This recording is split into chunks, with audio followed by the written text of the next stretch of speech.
তো ভাই তোমরা আগে এই ভিডিওটা দেখো, এই ছোট ভাই নাকি দানিশ ভাইয়ের বাপ। তো তোমরা আগে ভিডিওটা দেখো, তারপরে আমি কিছু বলছি।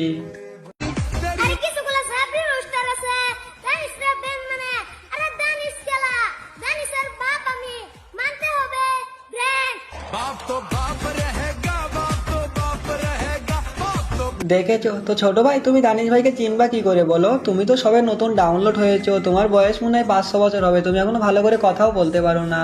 তুমি তোমার আব্বুর কাছে জিজ্ঞাসা করবা যে দানিশ ভাই কে, তোমার আব্বু বলে দেবে যে দানিশ ভাই কে। আর তুমি কি বললা যে তুমি দানিশ ভাইয়ের বাপ? ছোট ভাই তোমার এখনো সোজা হয় না, মানে তুমি এখনো সোজা হয়ে দাঁড়াতে পারো? তুমি দানিশ ভাইয়ের বাপ কি করে হও ভাই? দানিশ ভাই যদি এতদিন বেঁচে থাকতো, তোমার মতন একটা দুটো ছেলে পিলে থাকতো তার। তাই ছোট ভাই তোমাকে একটা কথা বলি, উল্টো পাল্টা ভিডিও আর বানিও না। तारीख से चढ़िया बुखार है जवानी तेरी बिजली की तार है